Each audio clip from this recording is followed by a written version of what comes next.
Bom dia, bom dia, bom dia! Tenha um excelente dia, seja muito bem-vinda a mais uma live sobre fé e atitude. Essa é a live de número 9. Se você não assistiu as outras lives, né? Vai lá no meu canal do YouTube, Débora Paz.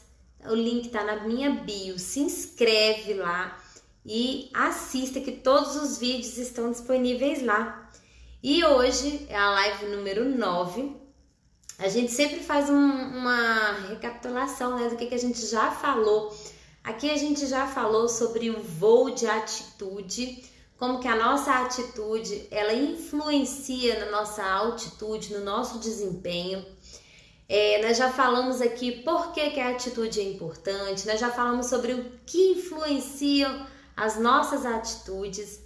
Ontem eu falei sobre o desastre que vem de dentro, né? O que acontece dentro da gente que faz com que a nossa atitude caia, com que a nossa atitude seja uma atitude ruim, com que a gente perca altitude por conta da atitude, né? E hoje nós vamos falar sobre o desastre que vem de fora. O que vem de fora que influencia as nossas atitudes e faz com que as nossas atitudes se tornem atitudes ruins, atitudes negativas. Então, os problemas que a gente traz de dentro, né, que foi o que a gente falou ontem, eles não são os únicos que mudam, que colocam a nossa perspectiva em risco. Mas os desastres que vêm de fora para dentro também colocam a nossa perspectiva em risco. Bom dia, Gisele! Então, a gente hoje vai falar sobre os desastres que vêm de fora, as tempestades que nos rodeiam.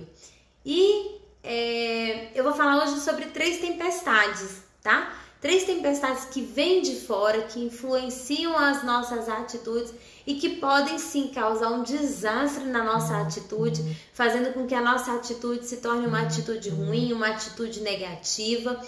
E a primeira tempestade que vem de fora, por que eu tô falando de tempestade? Porque ontem eu comparei mais uma vez a nossa atitude ao avião, né? O avião, ele tá ali voando, então ele sofre a influência do vento, das tempestades que estão ali batendo nele, né? Que estão por fora. Então a gente vai falar hoje sobre a primeira tempestade que vem de fora, que pode influenciar a nossa atitude. Lembra sempre do avião? É a crítica. E eu queria que você pensasse aí. Você já recebeu uma crítica que te machucou assim profundamente? Uma crítica que te magoou, que te entristeceu, uma crítica que marcou a sua vida assim de uma forma profunda mesmo, assim? Eu já sofri críticas dessa forma e eu sei que realmente ela é terrível. E se você já sofreu, você sabe como é, né? E o pior é que, assim, muitas vezes essa crítica, ela não é uma crítica, como as pessoas falam, né? Vamos dizer, crítica construtiva. Ela é nada mais, nada menos do que um comentário depreciativo, né? Que vem para depreciar aquilo que você está fazendo, que vem para depreciar aquilo que você pensa, que vem para depreciar muitas vezes aquilo que você sente. Então, essa crítica, muitas vezes, ela não é nada construtiva, ela não é nada para te fazer crescer, para te fazer se desenvolver, se tornar uma pessoa melhor. Ela é simplesmente um comentário depreciativo. Mas lembra que eu falei, né, que o nosso referencial de atitude é Jesus, né? E se a gente for parar para pensar, Jesus, ele foi incompreendido, Jesus foi rejeitado, Jesus foi criticado, né? Muitos comentários depreciativos em relação a Jesus e como ele reagia, né? É interessante que esses dias agora eu tô num desafio, tô num programa. Eu vou até fazer uma live sobre o programa, porque tem muita gente me mandando mensagem querendo saber que programa é esse. Eu vou fazer uma live falando sobre ele. Mas no programa a gente está lendo a Bíblia em um ano, né? Um dos desafios é ler a Bíblia toda em um ano. E semana passada foi a leitura de Mateus. E eu estava ali observando durante a leitura o quanto Jesus foi criticado. O quanto Jesus foi assim, realmente criticado com comentários depreciativos. Jesus foi chamado de glutão porque as pessoas diziam que ele comia muito. Jesus foi chamado de bêbado, de beberrão, né? Na verdade, que ele bebia muito. Jesus foi criticado porque ele andava com os pecadores, né? Jesus foi criticado porque ele expulsava demônios. Então diziam que ele era um demônio também, que expulsava demônios. Jesus, ele foi realmente assim, muito humilhado, né? Porque todas as coisas que ele fazia, sempre tinha alguém para apontar algo, na verdade, algo que elas achavam que ele era. Então Jesus, ele foi criticado, ele sofreu muitas críticas, ele sofreu muitos comentários depreciativos. E apesar de tudo isso, ele não se tornou uma pessoa amargurada. Ele não se sentiu desencorajado e não se deu por vencido. Na verdade, apesar de tudo isso, Jesus não desistiu da missão dele. Jesus não decidiu do propósito dele. Jesus não virou as costas e falou: também não vou mais morrer por esse povo, não. Muito pelo contrário, né? Ele teve compaixão daquelas pessoas. E muitas vezes ele falava assim, de forma mais ríspida, né? Porque ele realmente mostrava assim, isso não vai me abater, isso não vai me tirar do meu propósito. Então Jesus, ele realmente assim sofreu tudo isso. E se você está passando por essa situação de críticas, de comentários depreciativos, tenha em mente que a árvore que dá fruto é a que mais leva a pedrada. Então, se você está sofrendo críticas, se você está sofrendo qualquer coisa nesse sentido, né, de te diminuir, é porque você é uma árvore que dá fruto. É porque você tem bons frutos. Então eu não sei se você já morou numa casa onde tem árvores frutíferas, mas eu já morei. Desde criança, eu morei numa casa onde a gente tinha pés de manga. Acho que tinha 1, 2, 3, acho que tinham 4 pés de manga na minha casa. E muitas vezes, assim, à tarde, né, eu tava estudando e eu levava cada susto com as pedras batendo na parede, muitas vezes, as pedras batendo no telhado. Às vezes os meninos iam atirar pedra na árvore e acabava acertando lá no telhado. As mangas da minha casa eram mangas muito gostosas, eram mangas muito doces. Então os meninos da vizinhança, os adolescentes, quando dava aquela época de manga que a árvore ficava bem carregada, era pedrada em cima de pedrada. Muitas vezes meu pai subia no telhado, tinha muita telha quebrada por causa das pedras que os meninos atacavam. Só que eles atacavam na árvore, como a árvore era muito grande, muitas vezes as pedras iam para cima do telhado. Então, a árvore que dá fruto é a árvore que realmente leva a pedrada, né? Então, se você tem sofrido críticas, se você tem sofrido comentários depreciativos, é porque você é uma árvore que dá bons frutos. E também tem isso, né? A árvore que dá bons frutos, porque se é um fruto ruim, ninguém vai querer comer, né? Ninguém vai atirar pedra numa árvore que tem um fruto ruim. Então, se você tem levado pedradas, é porque você é uma árvore que dá frutos e dá bons frutos.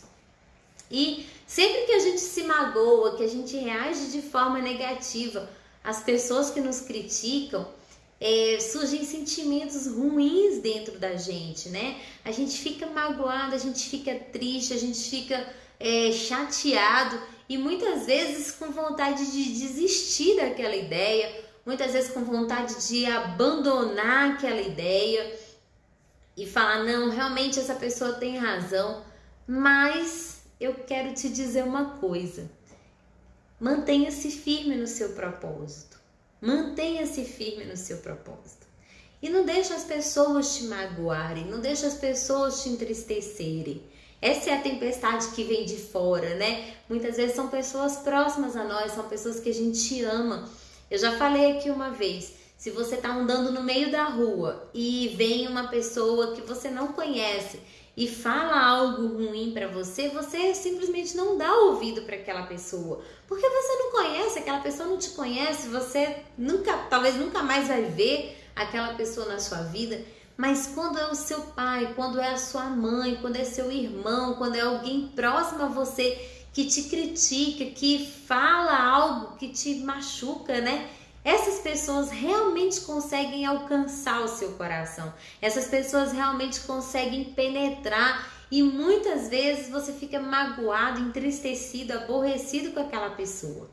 Só que a Bíblia fala que lá em Mateus 5,44, eu coloquei inclusive esse versículo ontem no meu stories, que nós devemos amar os nossos inimigos, nós devemos orar por aqueles que nos perseguem, nós devemos orar por aqueles que nos criticam, né? Porque amar quem ama a gente é muito fácil. Isso está lá, ó, Mateus 5, 44, 46 e 47, ele fala assim, ó: mas eu lhes digo, foi Jesus que disse isso, né? Amem os seus inimigos e orem por aqueles que os perseguem. Se vocês amarem aqueles que te amam, que recompensas terão? Até qualquer pessoa faz isso, né? Ele fala que até os publicanos fazem isso, mas qualquer pessoa faz isso. Amar quem me ama é muito fácil. Agora, se vocês saudarem apenas os seus irmãos, o que estarão fazendo de demais? Qualquer um faz isso. Então, ame os seus inimigos, né? Independente de quem seja, independente das palavras que ele lance sobre a sua vida, ame essa pessoa, né? E faça como Jesus fez. Jesus mesmo diante de tantas críticas, Jesus mesmo diante de tantas palavras grosseiras, né? Que ele recebeu, que ele ouviu, ele se manteve firme. E ele simplesmente falou, ame, ame. E eu acredito até que as pessoas ficavam impressionadas, né? Porque Jesus amava mesmo aqueles que falavam dele. Jesus amava. Então, assim, eu acredito que o amor, ele quebra muitas barreiras. E Jesus conseguiu quebrar muitas barreiras e alcançar o coração das pessoas por conta desse amor indiscriminado. E eu quero trazer para você aqui algumas maneiras de como que você pode evitar que as críticas sabotem a sua atitude. Como que você pode evitar que as críticas façam uma tragédia na sua atitude? Como que você pode evitar que as críticas realmente assim te façam viver um desastre na sua vida? Primeira coisa, sempre que possível, evite as pessoas que te menosprezam.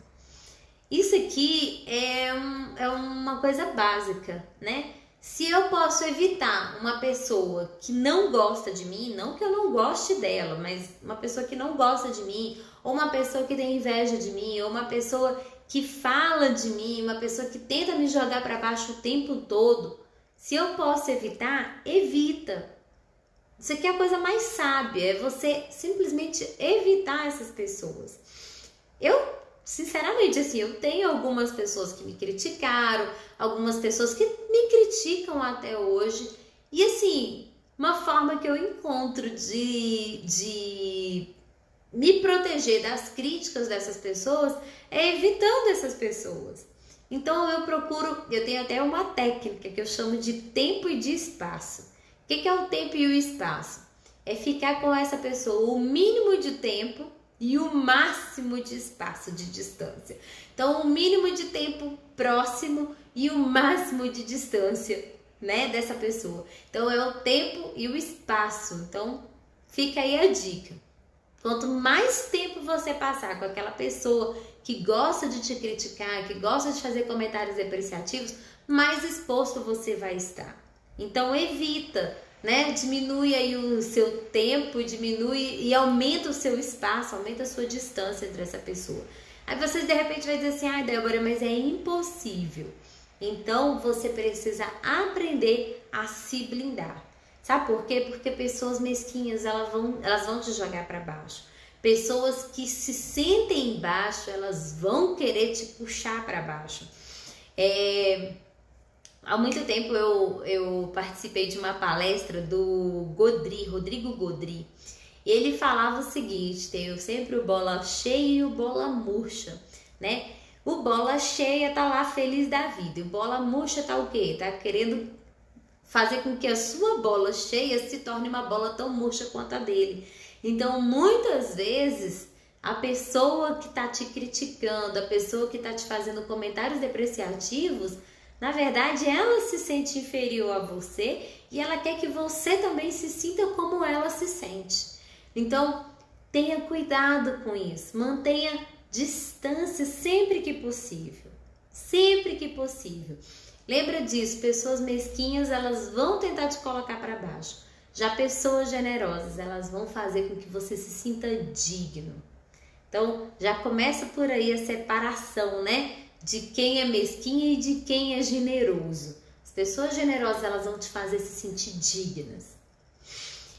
A segunda forma de você lidar com as críticas e evitar que elas se tornem um desastre na sua atitude é fazendo perguntas para você. Isso aqui é muito importante. As perguntas, né? Elas fazem com que a gente tenha uma reflexão. E sabe o que é legal? Muitas vezes algumas pessoas chegam querendo respostas, né? Isso acontece muito comigo. Eu quero saber por que isso acontece.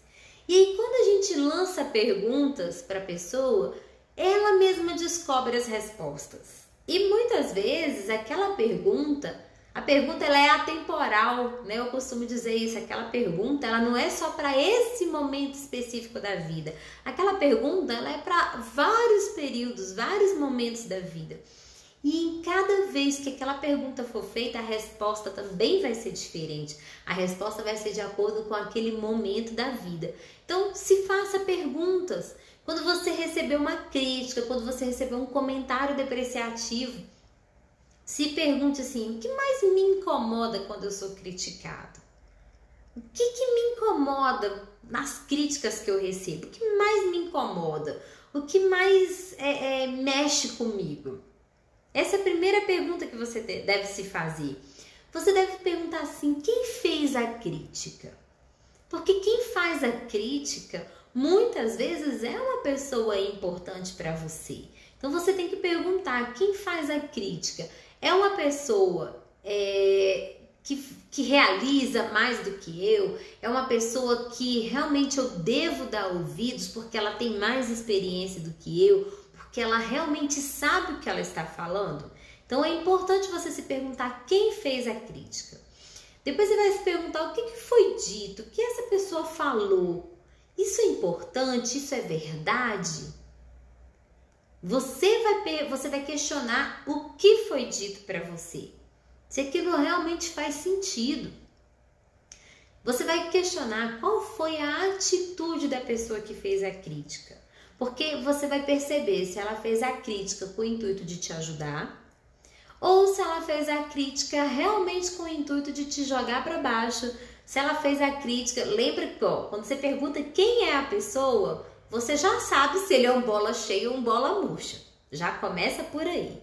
E aí, quando você observa a atitude da pessoa, você também vai conseguir entender se ela está falando aquilo no intuito de te ajudar, de te desenvolver, de te fazer crescer, ou simplesmente com o objetivo de te derrubar, ou simplesmente com o motivo de te desanimar. Então, se faça perguntas. Você pode perguntar também para você em que lugar essa crítica foi feita. Isso também é muito importante, porque críticas não devem ser feitas na presença de outras pessoas. Críticas não devem ser feitas em público. Né? É aquele velho ditado: elogie em público e chame a atenção e critique no particular. Então observa em que lugar essa crítica foi feita. Outra coisa, se pergunte: eu estou sempre recebendo essa mesma crítica de pessoas diferentes? Porque se você está sempre recebendo a mesma crítica de pessoas diferentes, aí você tem que começar a se perguntar: por que todo mundo me critica nessa mesma coisa? Várias pessoas estão me criticando nessa mesma atitude. Aí é o momento de você se olhar, de você se enxergar e realmente se questionar se a sua atitude, né, não está equivocada, se a sua atitude não está errada. Porque várias pessoas falando a mesma coisa é meio estranho, né? Eu gosto muito quando eu vou viajar, eu gosto muito de olhar o Booking, eu gosto muito de olhar o TripAdvisor para ver os hotéis. E aí é engraçado que tem hotéis lá que tem assim uma nota, sei lá, vamos colocar aí, vai até 5, né? Tem uma nota 4. Ah, não, desculpa, no Booking vai até 10, né? Aí vamos pegar aqui um hotel que tem 7 de nota. Aí você vai olhar lá os comentários das pessoas. Muitas vezes as críticas, né, a reclamação é sempre em cima das mesmas coisas. Gente, aquilo ali é uma arma poderosa para os hotéis olharem aquelas críticas, olharem aqueles comentários e melhorarem, e mudarem, e trabalharem em cima daquela área que recebe muitas críticas. Aí você vai olhar o hotel que é nota 9.8, né? As pessoas estão geralmente elogiando as mesmas coisas. As pessoas estão ali traçando elogios em cima das mesmas coisas. Também é uma excelente ferramenta para o hotel fazer o quê? Manter a qualidade naqueles serviços que mais são elogiados, porque são aqueles serviços que fazem os hóspedes voltarem. Então a mesma coisa a gente tem que fazer. Uma crítica, muitas vezes, ela pode ser uma ferramenta de autodesenvolvimento. Se você está recebendo várias críticas na verdade são feedbacks, né? Se você está recebendo vários feedbacks de pessoas diferentes falando as mesmas coisas para você, opa, sobe a anteninha aí e fala: opa, calma aí, tem alguma coisa errada comigo, eu preciso mudar isso, né? Então, isso daí é uma coisa para você se perguntar. E se pergunta: essa crítica é válida? Eu realmente devo levar em consideração? E se você olha e fala: realmente essa crítica é válida, aí você vai se perguntar: o que eu posso fazer para mudar? Né? Que atitude eu preciso corrigir? O que eu preciso fazer para ter um feedback diferente, para ter um feedback positivo ao invés de críticas, né? Então, isso é muito importante. Recentemente eu viajei para Morro de São Paulo, finalzinho do ano eu viajei para Morro de São Paulo e eu fiquei em um hotel que as pessoas criticavam muito, assim, na verdade o hotel tinha uma nota muito boa, ele tinha nota acho que 8.7 no Booking, porém as pessoas criticavam sempre as mesmas coisas. E aí eu cheguei lá, né, para ver se realmente era aquilo, e infelizmente era exatamente aquilo. E aí eu fiquei pensando, e aí a gente até comentou com a pessoa responsável lá, né, pelo hotel, pela pousada. A gente falou para ela: olha, as pessoas sempre reclamam disso, vocês podiam dar uma atenção especial para isso. Então, assim, aquilo ali é uma ferramenta de mudança, é uma ferramenta de melhoria. Não é simplesmente uma nota que as pessoas colocam lá e pronto. Tem que servir para alguma coisa. Então, a mesma coisa, se tem críticas constantes a respeito de algum comportamento, de alguma atitude sua, começa a se questionar: será que o que eu preciso fazer para mudar? Né? Isso realmente procede? Então, como eu posso mudar? Isso aqui, gente, é fundamental, tá?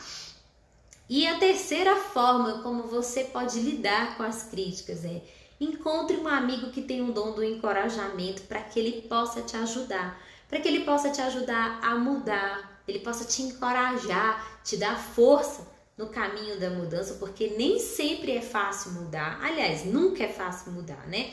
Então, para que ele possa te ajudar a mudar, para que ele possa te ajudar a melhorar, amigos que tenham capacidade de ter uma conversa verdadeira com você, amigos verdadeiros, amigos que realmente falem assim, olha, realmente você falha nisso aqui, realmente isso aqui pode ser melhor. Então, um amigo que seja verdadeiro e que seja um encorajador para sua mudança.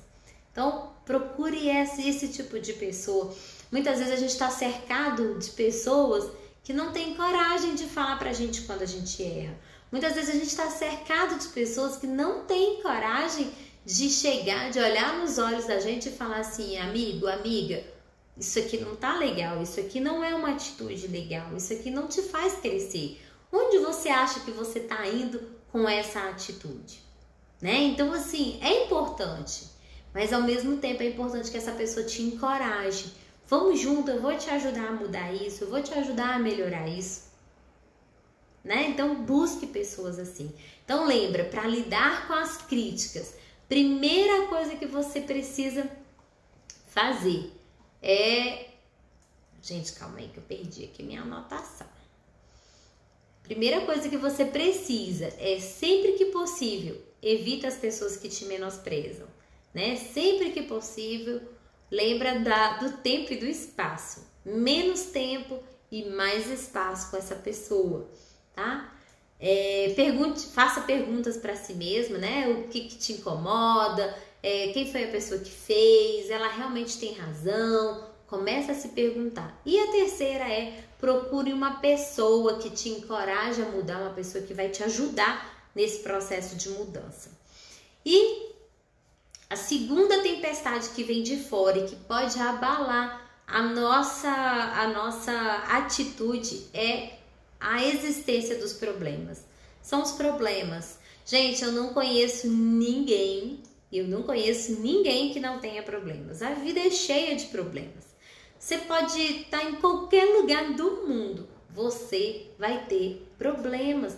Não existe um lugar livre de problemas, não existe pessoas livres de problemas. Ah, eu sou pobre, tenho um problema. Ah, eu sou muito rico, sou multimilionário, sou bilionário. Ele vai ter outro tipo de problema. Todo mundo vai ter problema. Talvez os problemas sejam diferentes, mas todo mundo vai ter problemas. Então, você precisa estar atento a isso aqui. Você vai ter problemas. E não é porque nós somos cristãos que nós somos a exceção, né? Ah, não, mas eu sou de Deus. Ah, mas eu oro todo dia. Ah, não, eu não vou ter problemas. Isso também não é uma verdade. Jesus disse, né? No mundo vocês vão ter aflições. O próprio Jesus nos alertou sobre aflições. E o que são as aflições se não os problemas?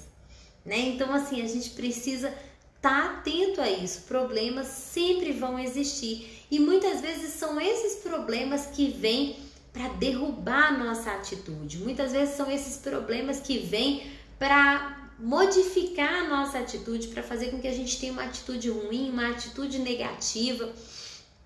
E muitas vezes eles vêm para nos deixar abatidos, sem esperança, né? Os problemas, eles têm essa capacidade. Mas quando a nossa atitude sofre um desastre, nós temos duas alternativas. Quando os problemas vêm e causam um desastre na nossa vida, a gente tem duas alternativas. Primeiro, mudar a situação e segundo, mudar a mim mesma. Aí você vai se perguntar, eu posso mudar essa situação? Se a resposta for sim, ótimo, mude a situação. Agora, se a resposta for não, eu não posso mudar essa situação, não há nada com essa situação que eu possa fazer, aí você precisa mudar você mesmo. Aí você vai ter que mudar a sua visão em relação àquela situação. Aí você vai ter que mudar a sua forma de olhar para aquela situação. Então lembra disso, diante de problemas, diante de situações problemáticas, quando a nossa atitude sofre desastres, a gente tem esses dois questionamentos a se fazer. Eu posso mudar a situação? Se eu posso, ótimo, vou lá e mudo. Agora, se eu não posso, eu tenho que mudar a mim mesma. Eu tenho que mudar a minha forma de enxergar aquela situação. E o apóstolo Paulo, lá em 2 Coríntios 4, 8 e 9, ele fala sobre essa atitude, né, de olhar para a situação e se eu não posso mudá-la, eu posso mudar a forma como eu vejo essa situação. E ele fala o seguinte: de todos os lados nós somos pressionados, mas não desanimados. Olha aqui. Ficamos perplexos, mas não desesperados. Somos perseguidos, mas não abandonados. Somos abatidos, mas não destruídos. Ou seja, aqui ele está falando que ele era pressionado, ele não podia mudar aquela situação, mas ele não se deixava desanimar, então ele mudava a si mesmo. Ele ficava perplexo, né, com as coisas que aconteciam, mas não desesperados. Ele não podia mudar a situação, mas ele podia se controlar, então ele não se desesperava. Nós somos perseguidos, mas não abandonados. Então, no meio da perseguição, ele não se sentia abandonado, porque tem muito a ver a forma como você se sente, né? Então, ele olhava para a situação, ele era perseguido, mas ele não se sentia abandonado. E somos abatidos, mas não destruídos. Então, aqui tem a ver com o quê? Com a nossa atitude. Se a gente não pode mudar a situação, a gente precisa mudar a nossa atitude em relação àquela situação. A forma como a gente enxerga aquela situação. Então, olhe para os problemas, né? E veja os problemas por outro ângulo. Muitas vezes a gente só olha para o problema e a gente esquece que tanto o problema quanto a solução são feitos da mesma matéria. Tanto o problema quanto a solução, todo problema por trás dele tem uma solução. E por trás da solução de todo e qualquer problema tem uma recompensa. Então pensa nisso. Olha para os problemas e veja os seus problemas como um prenúncio. Um prenúncio de quê? Esses problemas, eles vão ajudar a moldar o seu futuro. Ele é o prenúncio do seu futuro. O problema que você está vivendo hoje, ele é um prenúncio do que vai ser o seu futuro.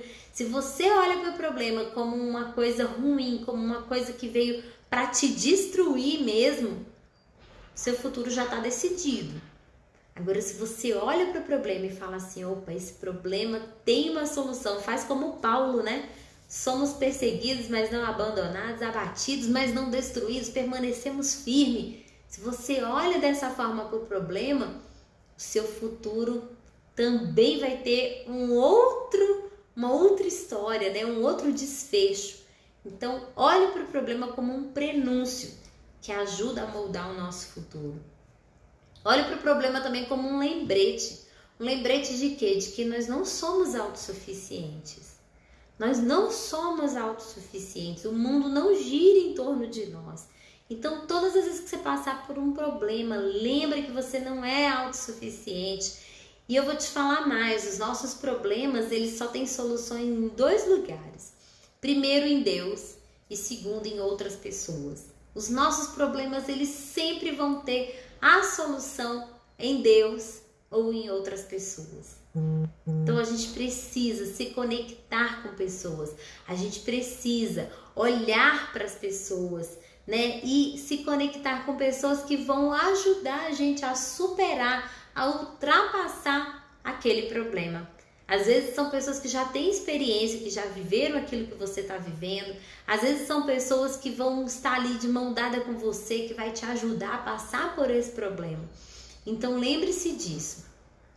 Os problemas, eles são lembretes de que nós não somos autossuficientes e de que a solução dos nossos problemas, ela só vem de 2 lugares, ou de Deus. Aliás, de Deus ela sempre vem, né? Porque sem Deus a gente não pode fazer nada.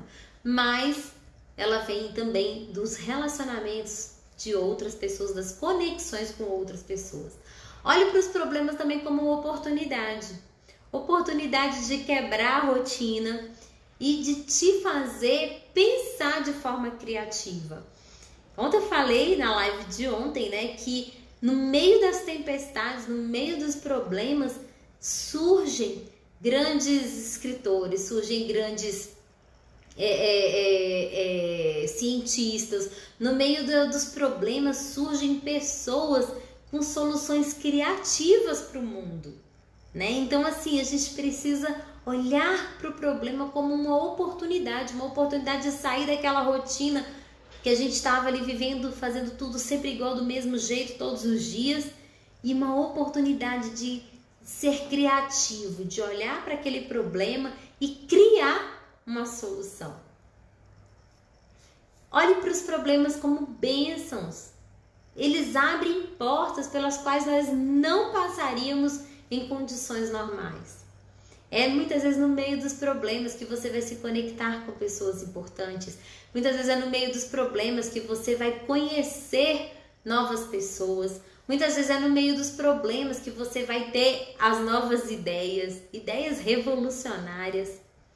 É no meio dos problemas que você vai ter uma oportunidade de viver uma coisa que você nunca viveria em condições normais. Então, pensa nisso, enxerga os problemas como bênção. Enxerga o problema também como lição. Cada novo desafio nos ensina alguma coisa. Cada novo desafio que você vive vai te trazer um ensinamento novo, né? Vai despertar, talvez, dentro de você uma habilidade que você nem sabia que tinha. Ontem eu vi... Gente, eu raramente olho Facebook, assim... Realmente, Facebook é uma rede que eu não uso muito. Mas ontem... Não sei, por um acaso eu olhei, acho que era aniversário de alguém, eu fui lá olhar.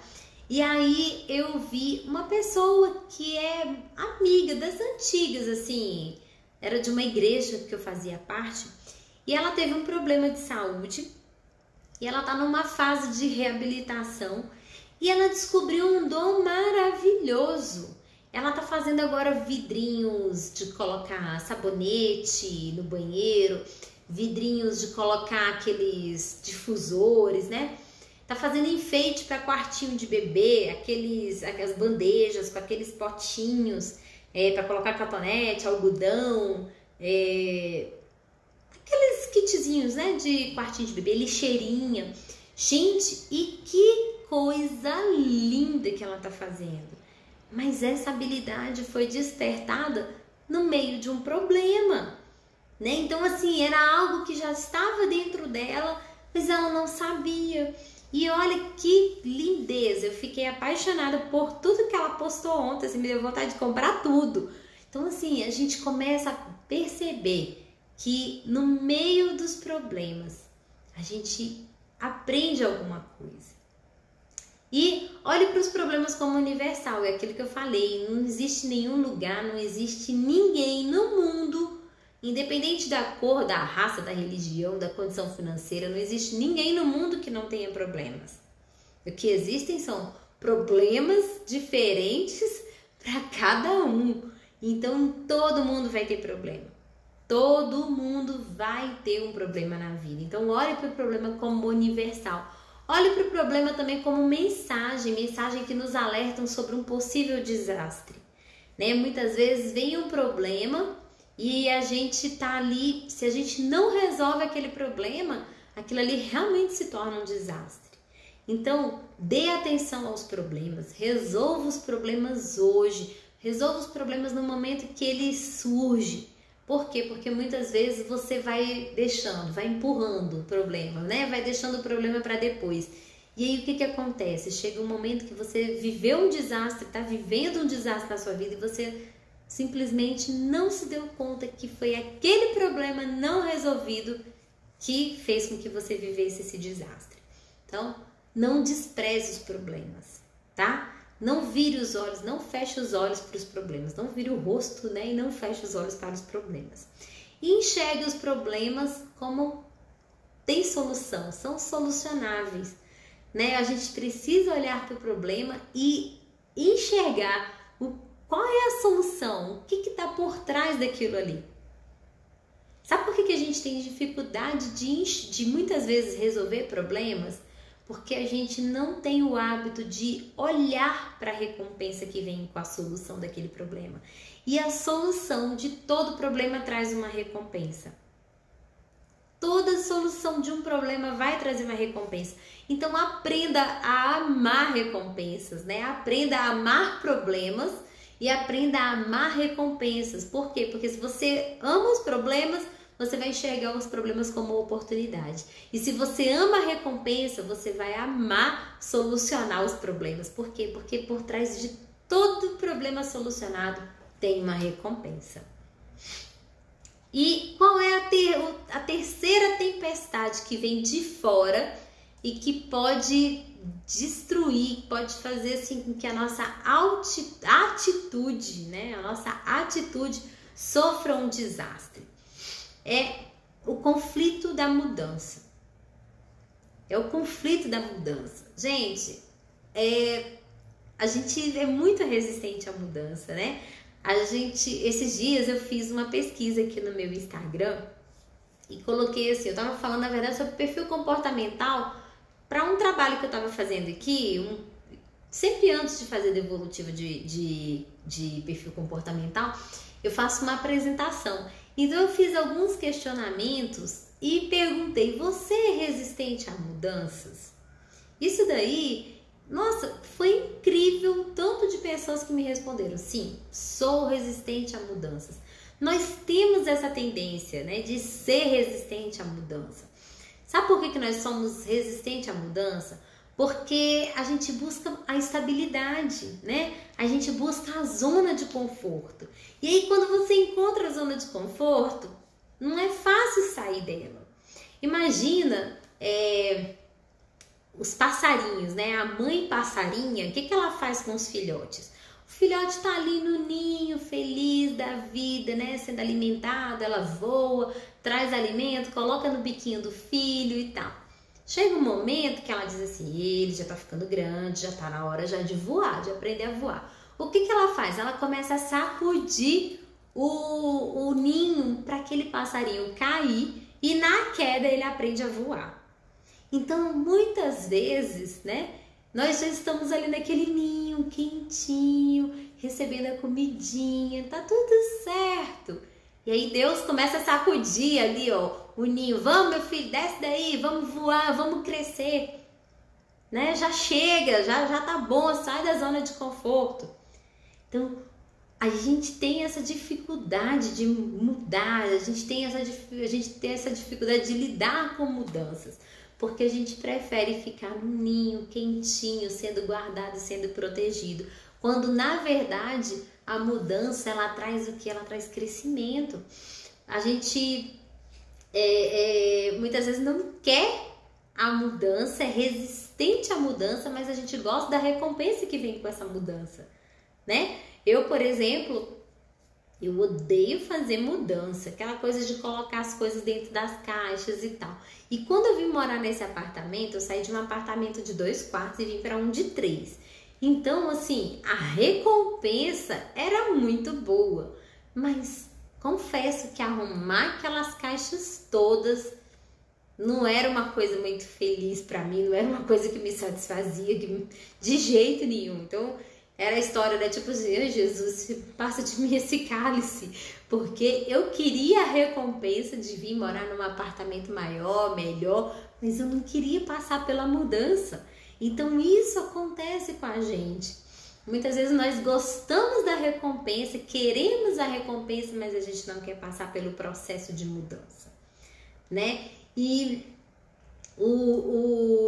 nós somos criaturas de hábitos, é o que eu estava falando aqui, né? A gente forma hábitos, então mudar os nossos hábitos é difícil.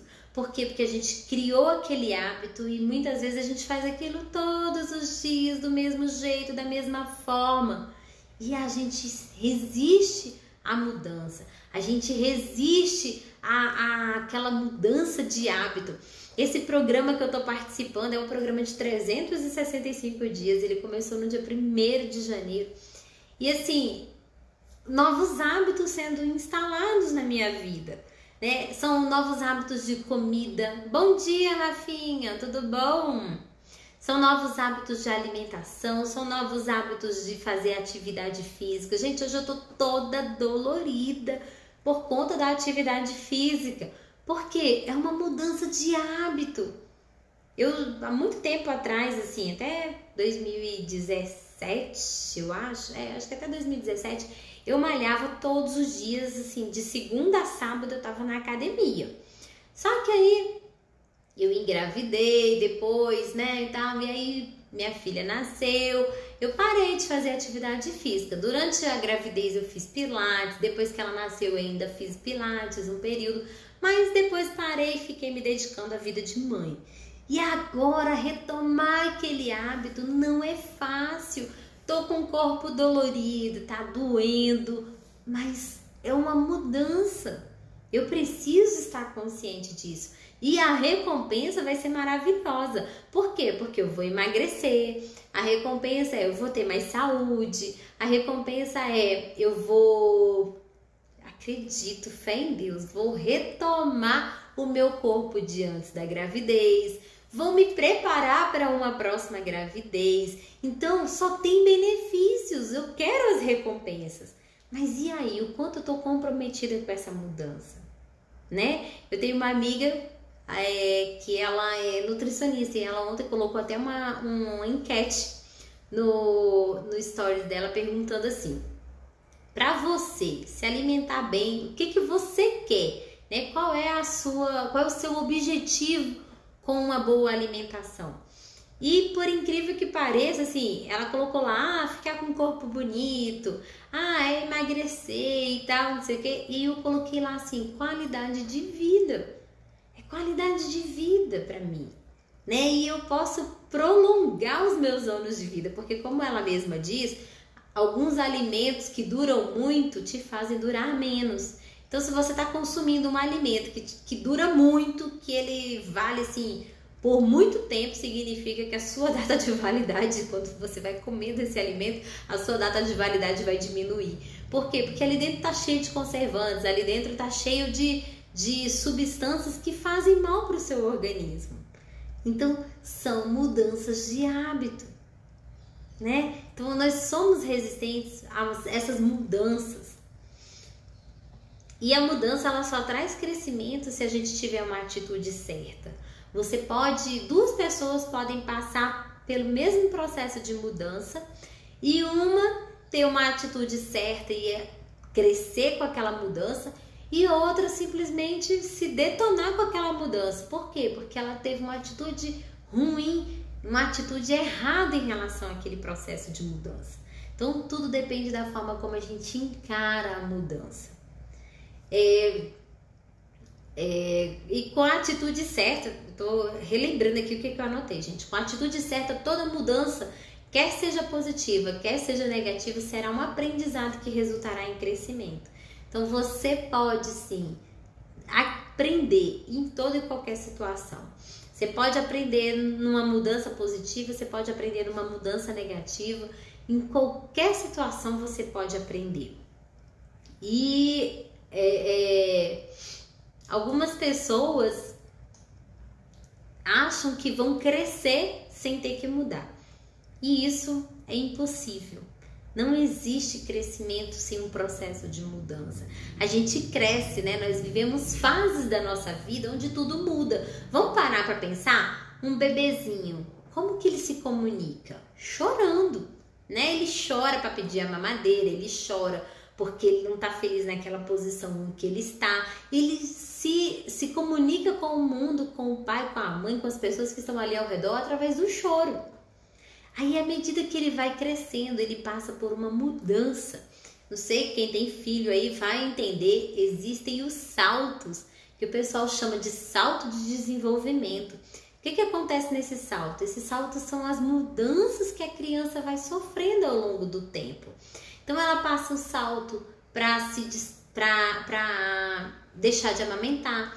Ela passa por um salto quando ela vai aprender que ela é uma pessoa e que a mãe é outra pessoa. Então, esse distanciamento, né? Essa consciência é um salto. Ela tem um salto quando vai aprender a falar. Ela tem um salto quando vai aprender a andar. Ela passa por vários saltos, vários processos de mudança. E eu vou te ser bem sincero, é desconfortável. É desconfortável para a criança, é desconfortável para a gente que é pai e que é mãe. Por quê? Porque a criança chora a noite toda, ela acorda 10 vezes na noite.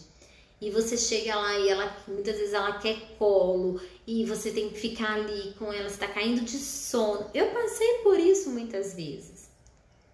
Então, às vezes, esse processo da mudança, a gente quer fugir dele, mas a gente não consegue.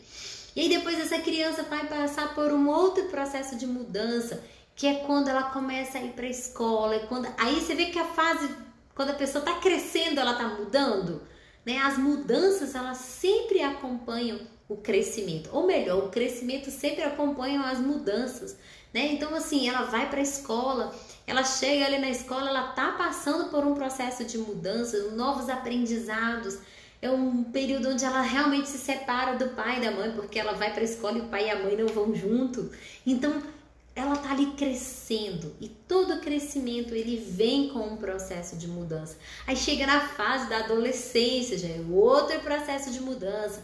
Mudança no corpo, mudança na voz, os hormônios, aquela alteração toda no corpo. É um processo de crescimento. Então, a vida toda, para crescer, a gente vai passar por processos de mudança. Não tem como. Não tem como. E existem pessoas que ficam velhas e não crescem, não amadurecem e não se tornam mais sábias. A gente tem aquela ideia, né, de vou pedir um conselho para aquele senhorzinho, para aquela senhorinha, porque ela já é idosa e ela deve ser muito sábia. Mas isso daí, gente, não é uma verdade. Tem pessoas que só envelhecem, mas elas não crescem, não amadurecem e não adquirem sabedoria. Por quê? Porque para crescer, para se desenvolver, para amadurecer, para adquirir sabedoria, precisa passar pelos processos de mudança. Precisa passar pelos processos de mudança. E muitas vezes as pessoas passaram a vida inteira fugindo do processo de mudança, passaram a vida inteira fugindo das mudanças. E aí quando chega na fase adulta, lá na velhice, são pessoas totalmente imaturas, são pessoas sem sabedoria. Por quê? Porque nunca passaram pelo processo de mudança. Então, presta atenção nisso, né? Hoje nós falamos sobre as 3 tempestades que vêm de fora. A primeira são as críticas, né? Quando a gente recebe críticas, elas realmente mexem com a nossa atitude, mas para que a gente não sofra um desastre na nossa atitude, a gente precisa olhar para essas críticas, né? Perceber se essas críticas elas são verdadeiras, se elas realmente valem a pena, quem está fazendo as críticas, né? E usar aquelas estratégias que eu já falei. Segunda tempestade são os problemas, eles existem, todo mundo vai passar pelos problemas e a forma como você vai encarar os problemas é que vai fazer total diferença. É como você enxerga o problema. Se você enxerga o problema como um lembrete, como uma oportunidade, como uma bênção, como uma lição, tudo vai fazer diferença na sua atitude. E a terceira tempestade que vem de fora é o conflito da mudança, né? Resistir aos processos de mudança. Então, presta atenção nisso aqui, gente. Aqui tem tudo a ver com a nossa atitude diante da vida. Aqui tem tudo a ver com a forma como a gente enxerga a vida e como a gente reage à vida. Eu espero que você esteja gostando dessa série de lives. Amanhã a gente volta trazendo mais um assunto sobre fé e atitude, tá bom? Um beijo para você. Faça desse dia um dia excelente, um dia maravilhoso. Hoje é quinta-feira e faça desse dia um dia extraordinário. Que Deus te abençoe, tenha um dia maravilhoso. E até amanhã, 7 horas da manhã, a gente tá aqui de novo, tá bom? Beijo pra você e até amanhã.